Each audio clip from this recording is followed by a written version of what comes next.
I'm a new Ninja Slushi owner. I'm so excited. I made a list of all the best practices so that I don't ruin a slush. I'm gonna share them with you so you don't ruin yours either. Tip number one, you want to have cold beverages before you put them in here. That's obviously gonna save time for freezing if they're cold. So before you add your slush ingredients to the vessel, make sure you chill them first. I will prep all my ingredients in the fridge beforehand, if I have the opportunity. Tip number two, you do not wanna add ice, chunks, or hot liquid to make your frozen slush. If, for instance, you want to use real mango or real watermelon, you need to blend it beforehand. In the door here, there's actually only an ability for liquid to go in. There's a little thin line where it drains through.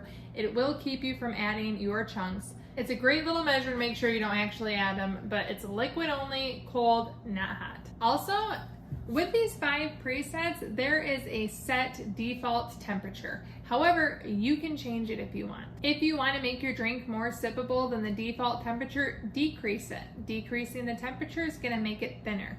On the converse, if you want it thicker and colder, you can increase the temperature. Just because you hit one of these settings and it hits a default temperature, you are able to change it. Another tip for you, you want to make sure you mix all of your ingredients if possible before adding them. Speaking of adding things to your vessel, you can add a minimum of 16 ounces. There's a max fill line right here to make sure you don't ever add too much. Unfortunately, this tip really is a bummer for me, but you cannot use artificial sweeteners as the sugar for these slushes. So that means if you want a soda, you need to use the real deal, not a zero version or a diet version. If your sugar content is too low, you will have a flashing symbol over here. It's going to start flashing with the LED up top, and it will continue beeping and flashing downward. If you get that issue, what you need to do is add 1 to 2 tablespoons of either sugar, coconut sugar, a syrup, maple syrup, date sugar, agave, honey. There's so many different sugars that you can add, but you're gonna do it 1 to 2 tablespoons at a time until you get enough sweetener in there. Very similar, you will also get an error if you have too high of an alcohol concentration. If that's the issue, you will get a very similar alert, but the flashing will start at the bottom and it will continue going up.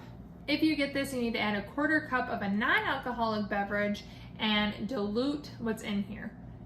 Do this until you no longer get that error. Cups up to a 7.5 inch margarita cup are designed to fit under here. So I have a nice size cup here and it fits very easily.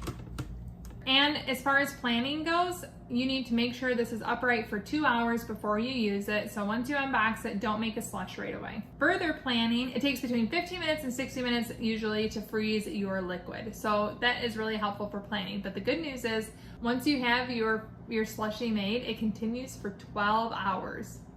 That's amazing. And in our case, it'll last the pool party. The really good news is if I have it filled to the max line and I'm making a slush, I can continue to add more of my prepped liquid into here and it will continue to make slush. You can top it off up top. Super convenient.